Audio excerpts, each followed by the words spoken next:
Today on Locked On Mizzou, let's talk about Tyler Badie's draft stock. Let's also preview Missouri taking on the number one college basketball team in the Auburn Tigers tonight at Mizzou Arena. And by the way, I have maybe the craziest idea I've ever floated about sports into a microphone. So look forward to that coming up now. You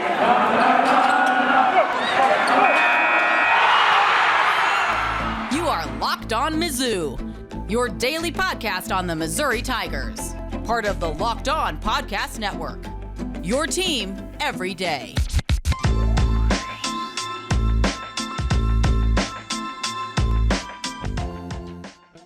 Hey, all you true sons and daughters, I'm John Miller, your Mizzou mafioso and the central scrutinizer of Missouri Tigers football and basketball, and thanks for making this your first listen, and thanks to Sonos for sponsoring today's program. Experience the game like never before with Sonos Arc, the premium smart soundbar for TV, movies, music, gaming, and more. Visit Sonos.com to learn more.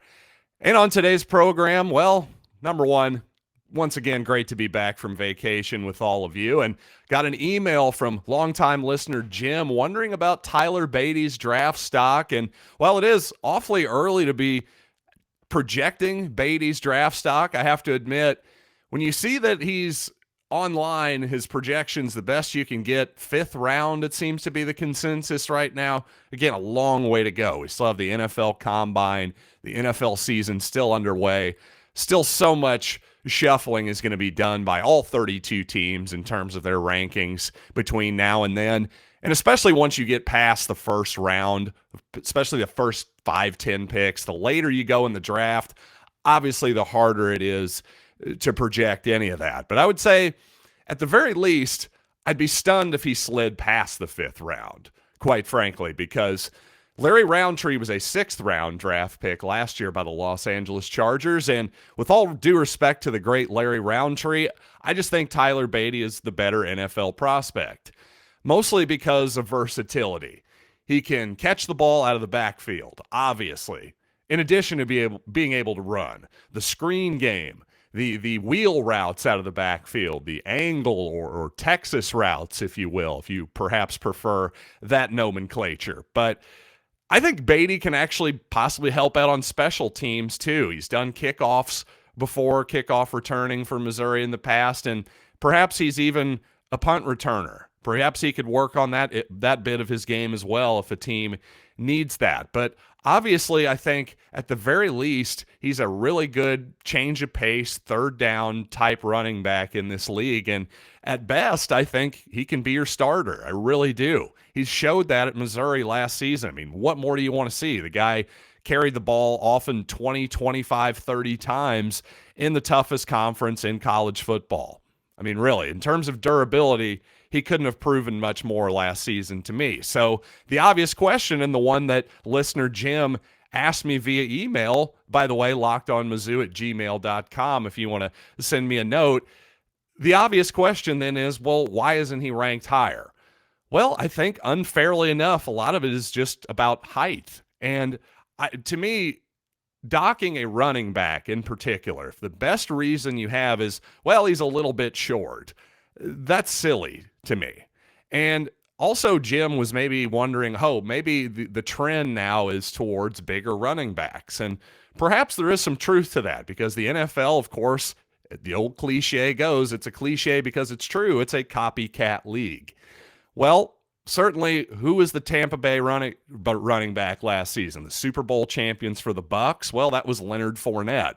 Certainly, he's a 6'1", Mack truck of a football player. Same deal with Derrick Henry, who obviously was the starter for the number 1 seeded Tennessee Titans. So obviously there's been a lot of success with that style of running back. But to me, once again, the short-ish running back who can catch the ball out of the backfield is one. If that's true, then once again, that is becoming an undervalued position. For whatever reason, if you're below 6 feet tall as a receiver, well, you get knocked, generally speaking. That's not necessarily fair. I mean, look at what Tyreek Hill's doing. Obviously a special athlete, but I don't know that Cooper Kupp is the tallest guy in the world either.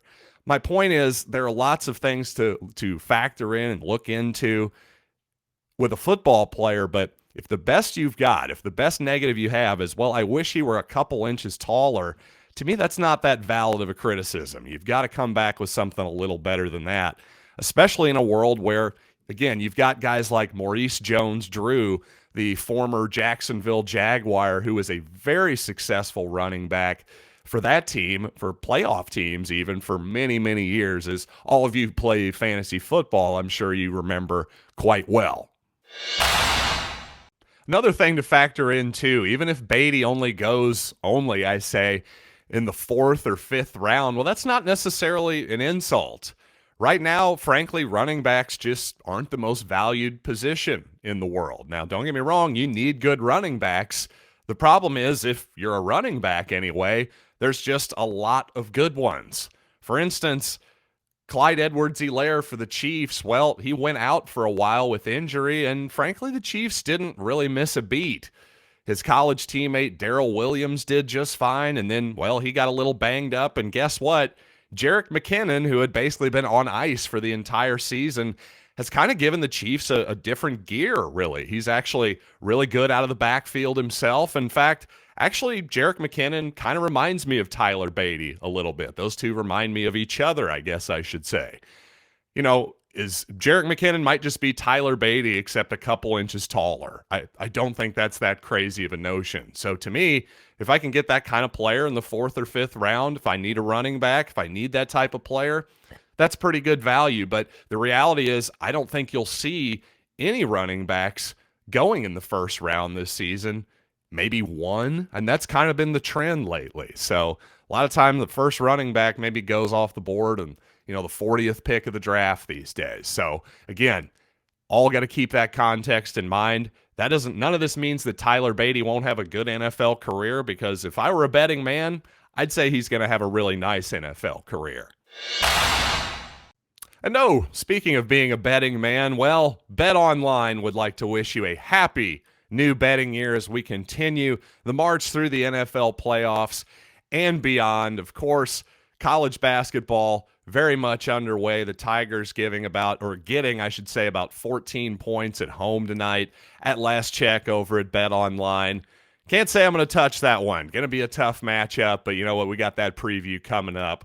Regardless of what you want to bet on, regardless if you're into hockey, boxing, maybe mixed martial arts, it's a new year, and BetOnline has a new updated website, the perfect place to go if you want to dip your toes into the wagering universe. Well, just go to BetOnline, receive your 50% welcome bonus on your first deposit when you use the promo code LOCKEDON to get started. Once again, promo code LOCKEDON for a 50% welcome bonus on your first deposit at BetOnline, where the game starts. And once again, thanks for making Locked On Mizzou your first listen, and thanks for telling a friend that we are free and available on all platforms. And an exciting matchup tonight, hopefully anyway, certainly an exciting team, the number 1 team in the country, according to the Associated Press, the Auburn Tigers making their way to Columbia tonight. In fact, this is the first time in Auburn's history that it's been number 1 in basketball. Could there be a little bit of a hangover after Saturday's big win over Kentucky? Well, we certainly hope so. By the way, Missouri has lost 9 straight against the AP number 1. Last victory? Well, Corey Tate's 2 overtime buzzer beater beat the shot clock. That famous game against Kansas all the way back in 1997. Can you believe that was 25 years ago? I was there, A25, top row. Check out my fat self and possibly the corner of that stadium if you ever check that game out on YouTube or something like that. But let's get back to current day, shall we? You know, Auburn, definitely a very good team. I actually watched that entire Kentucky game. A real slow start by the Tigers, but the Auburn Tigers, of course, I mean.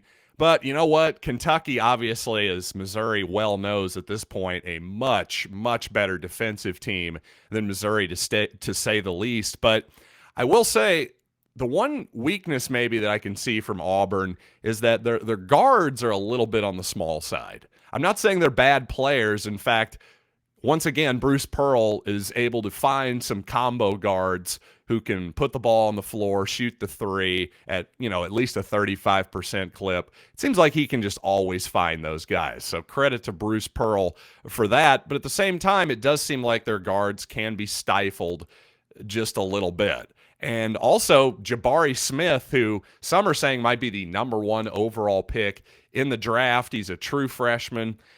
Sometimes he can be a little bit passive. And if I were Bruce Pearl, I'd be getting on him to be more aggressive all the time, because Jabari Smith is a truly, truly special talent. No doubt about that. I mean, he's kind of got the modern body and style that you want. He sort of reminds me, those of you who are NBA fans, or maybe you just love St. Louis high school basketball, Jabari Smith reminds me of Jason Tatum. Of course, he ended up going to Duke instead of Missouri.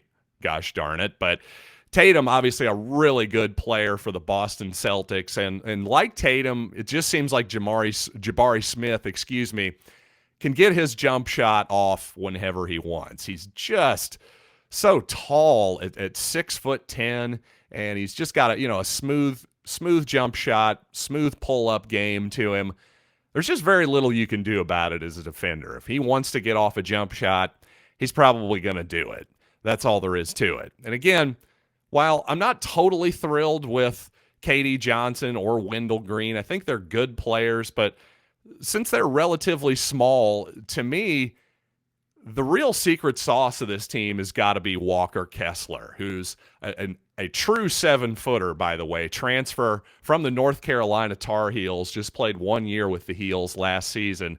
Boy, if you're a Heels fan, you got to be kicking yourself that he got away, because there aren't too many agile 7-footers in the country these days, especially one who's a solid free throw shooter, and he can throw down a lob. I mean, he plays above the rim too, so he's far from a stiff. I mean, he's a willing three-point shooter at times. Doesn't shoot a real high percentage, but you at least have to come play him. So to me, he's the guy that allows Bruce Pearl to play his preferred style this season of pace and space, basically 4 guards out, 1 big guy in.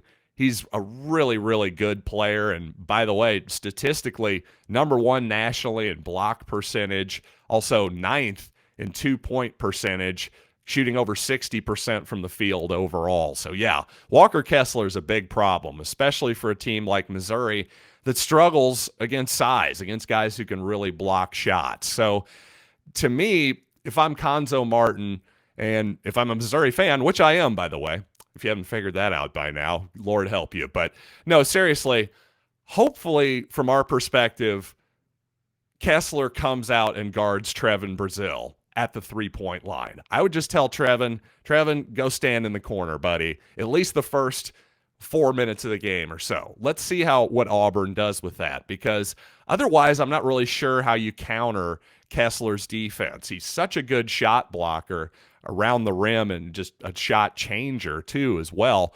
But it's not as though he's an agile, legit 7-foot big man. It's not as though you can just put him into high ball screens and expect him to get lost and start committing fouls and doing stuff like that. In fact, his hedges are really, really good. He knows how to get his big body in the way and then, use his length and everything he's got physically. And then he's smart enough with his timing to get back and quick enough to get back onto his man as well. So to me, I'd like to just take him out of the play. Hey, Trevin Brazile, go stand in the corner. And maybe if he guards Kobe Brown, well, great. Then I actually would try to get aggressive and take him off the dribble if I'm Kobe. But regardless, let's not let Kessler get in his comfort zone. Maybe it won't work, but listen, the #1 team in the country is coming in. Again, I don't think Missouri's, not only have they not beaten a AP #1 in 25 years, I believe that Corey Tate game, that was the biggest upset just in terms of Vegas lines in that amount of time as well. So a real long shot here. So what you got to do, you got to make Auburn uncomfortable. And to me, if you get Kessler out of his comfort zone as best as you can, I don't know if he has one defensively, let's find out. Let's at least get him out of the paint. Maybe he'll get into foul trouble. Maybe we'll get fortunate. As we know, sometimes you get some home cooking in the SEC for officiating. So hopefully some of that will come Missouri's way after it certainly didn't come its way down in Tuscaloosa. And while I've certainly done my fair share of complaining about the officiating in that basketball game the past couple episodes, well, to channel the Cold War kids and their hit song, The Complainer, I want to change this world. I must really believe in magic. I'm going to stand up and show them who I am. I'm not going to sit around and complain about it because I have some solutions. So let's talk about my solutions for better basketball officiating coming up, and it's got to be the craziest idea I've ever floated on this program. So before we get there, though, I got to tell you about Get Upside. Hey, Mizzou fans, this is John Miller with an incredible app everyone who buys gas needs to know about. It's called Get Upside. My listeners are earning cash back for every gallon of gas every time they fill up.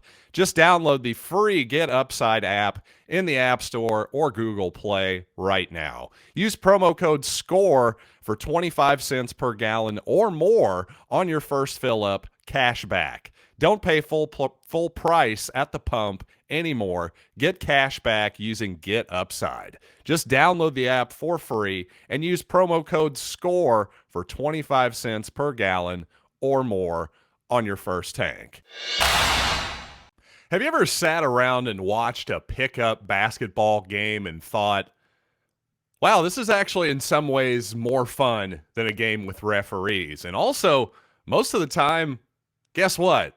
The game doesn't devolve into warfare because there's a difference of opinion on a call, for instance. And yes, there are going to be differences of opinion. There are going to be arguments, but yet somehow they end up getting settled peacefully for the most part. Isn't that incredible? Well, there might be a lesson in there for all of life, but let's stick to basketball for just a moment. Now, don't get me wrong. I understand that occasionally, yes, somebody will pop the trunk, as they say in hip-hop music, and yes, it will escalate into violence, an argument about something as silly as basketball.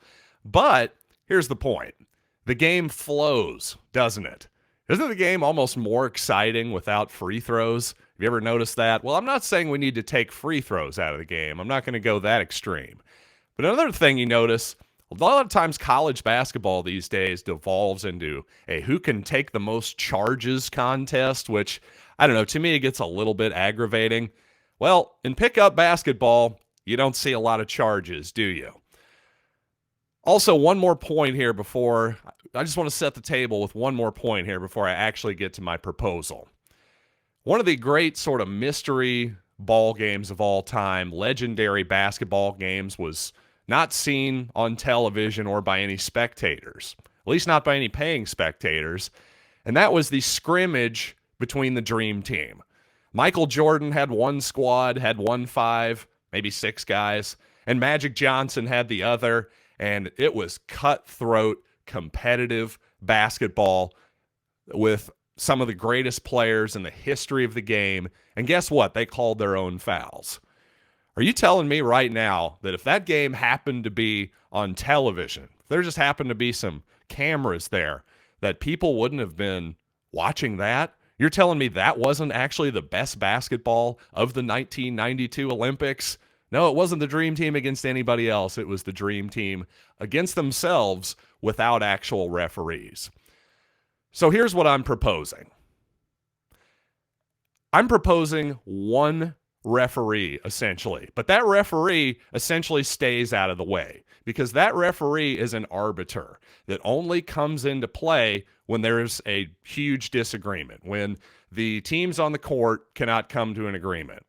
Now, I know this is an incredibly radical proposal. Again, I said coming into this, I said this is the craziest thing I've ever said on this podcast.